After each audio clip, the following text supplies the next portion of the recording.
ہوا یہ اصل میں کہ جوتے پہن کر نماز تھی جہاد کے مواقع پر. جب جہاد ہوتا تو جوتے پہن کر کے نماز پر جوتے اتارنے کا تو وقت ہوتا نہیں. ایک بات یہ عرب میں اصل میں جو لوگوں کو سہو ہوا، ایک چمڑے کے موزے ہوتے تھے کہ جو وضو کرنے کے فوراً بعد اگر پہن لیے جائیں تو وضو ٹوٹنے کے بعد 24 گھنٹے تو کو ویلڈ رہیں گے. آپ وضو کیجئے، صرف موزوں پر مسح کر لیں، پیر دھونے کی ضرورت نہیں. امام اعظم ابو حنیفہ کا خاص اس پہ فتویٰ ہے، اور اس زمانے میں تمام جو لوگ تھے اس کے منکر، ان کو جوابات بھی امام اعظم ابو حنیفہ رضی اللہ عنہ نے دی. اسی طرح آدمی جب سفر کرے تو جہاز میں وضو تو کسی نہ کسی طرح آدمی کر لیتا، لیکن پیر نہیں دھو پاتا. بالکل ایک ڈونگا لگا ہوا کلیا، اس میں پیر کیسے دھوئیں گے آپ؟ تو ہم ایک طریقہ یہ کرتے ہیں کہ موزے پہن کر سفر کرتے ہیں. تو موزے پہننے میں فائدہ یہ ہے کہ سفر میں اس کی میعاد اور بڑھ جاتی. یعنی یہاں جیسے سردی بہت زیادہ ہو، بار بار پیر دھونے میں مشکل ہوتی ہو، تو 24 گھنٹے تک، یہ 24 گھنٹے کب ہے؟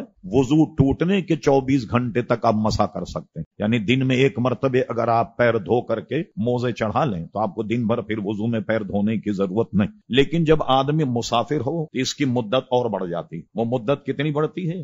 جب وضو ٹوٹا، وضو ٹوٹنے کے بعد اس کی ویلیڈیٹی، اس کی مدت جو ہے وہ 72 گھنٹے تک رہتی. تو ظاہر ہے کہ 72 گھنٹے تک کا سفر دنیا میں کہیں نہیں. یہ اور بات ہے کہ دنیا گھومنے چلے جائے تو آدمی اپنی نمازوں کی حفاظت جو کر سکتا. تو بعضوں نے چمڑے کے موزوں کو جوتا قیاس کر لیا. ایک بات. دوسری خرابی کیا ہے؟ حضور علیہ الصلوۃ والسلام کی حدیث شریف سیاستہ میں میرے رب نے مجھے 7 ہڈیوں پر سجدہ کرنے کا حکم دیا. یہ 7 ہڈیاں کون ہیں؟ 2 پیر، 2 گھٹنے، 2 ہاتھ، یہ 6 ہو گئے. اور ہمارے امام ابو حنیفہ رضی اللہ عنہ کے نزدیک یہ ناک اور یہ ہڈی اور یہ ایک ہڈی. بہت سے لوگ ناک اٹھا لیتے ہیں، خالی یہ سجدہ کرتے ہیں، ان کا واجب جو ہے وہ ترک ہوگا. ناک کی سخت ہڈی لگائی جائے. اسی طرح گدے لحاف پر نماز نہیں ہوگی. یہ ناک جو ہے اس میں نہیں لگی. کب تک نہیں؟ جب اتنا دبائیں کہ اب دبنے سے نہ دبے، تب یہ کہیں گے کہ یہ دبیس ہے. جیسے اسپنج کا گدا، اس پہ نماز نہیں ہوگی. کسی بھی ایسی چیز پر نہیں ہوگی جس میں کہ ناک کی ہڈی نہ دبے. بہت موٹے قالین ہو جس پہ ناک نہ دبے، ہڈی نہیں لگے، اس پر بھی نماز نہیں ہوگی. یا اتنا دبائیں کہ اب دبنے کے بعد نہ دبے. ٹھیک. اب بتائیے، جوتے پہن کر نماز پڑھیں گے تو آپ کی انگلیاں لگیں گی. اس میں ہمارا مذہب یہ ہے کہ ایک انگلی کا لگنا تو گویا شرط ہے سجدے کی، اور 6 انگلیوں کا لگنا واجب، اور 5 انگلیوں کا لگنا جو یعنی 10 انگلیوں کا لگنا یہ مستحب ہے. جب آپ جوتے پہنیں گے تو کیا انگلیاں زمین پر لگیں گی؟ آپ نماز ناقص ہوگی. پھر یہ چیز ہے کہ بعض ہمارے علماء اس طرف گئے کہ اسلام جب آیا ابتداً نماز میں بہت ساری رعایتیں تھیں، اس کے بعد واپس لے لی. مثلا سلام کا جواب بھی دیا جا سکتا، بلکہ جمعے میں یہی ہوتا تھا کہ جمعے کی نماز میں بازار لگتا تو نماز چھوڑ کر کے لوگ سودا سلب خریدنے کے لیے تک چلے جاتے، جو بعد میں ممانعت ہو گئی. تو بہت سی ایسی چیزیں ہیں جو پہلے ہمارے دین میں تھیں، اس کے بعد اللہ اس کے رسول نے ان کو منسوخ کر دیا.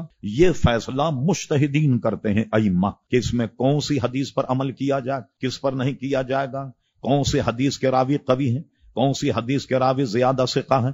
ان سارے فنون کو سامنے رکھ کے فیصلہ کر کے ہمارے علماء نے لکھا کہ جوتے پہن کر نماز پڑھنا جائز نہیں، اس لیے کہ اس میں غلاظت ہوتی لگی. ایک دم آدمی جوتے پہن کر چلا جائے تو یہ جائز نہیں. حرم شریف پورے گویا دنیا کی مسجدوں کا وہ سب سے بڑی مسجد، مسجد حرام، اس میں اگر لوگ جوتے پہن کر کے جائیں تو اللہ تبارک و تعالی ہمارے حال کی اصلاح فرمائے. مسجد تو ایک ادب کی جگہ ہے، اور مسجد کے احترام میں تو شاید کسی وقت میں نے آپ سے کہا تھا، امام بخاری رحمت اللہ تعالی علیہ حدیث شریف پڑھا رہے، کسی کی داڑھی سے تنکا نکلا، وہ تنکا آپ نے لے کر آستین میں رکھ دیا اور باہر جا کر کے وہ تنکے کو گرا دیا. حضرت انس ابن مالک رضی اللہ عنہ کی حدیث ہے ترمذی شریف، حضور علیہ السلام نے فرمایا مجھ پر میری امت کے اعمال پیش کیے گئے تو میں نے یہ عمل بھی اپنے امت کے پلے میں دیکھا کہ کسی نے مسجد سے گندگی دور کرنے ایک تنکے کو اٹھا کر کے باہر پھینکا، میں نے وہ بھی نیکی کے پلے میں دیکھا. اس لیے آپ دیکھیں گے ہر مسجد میں کچھ لوگ ہوتے ہیں،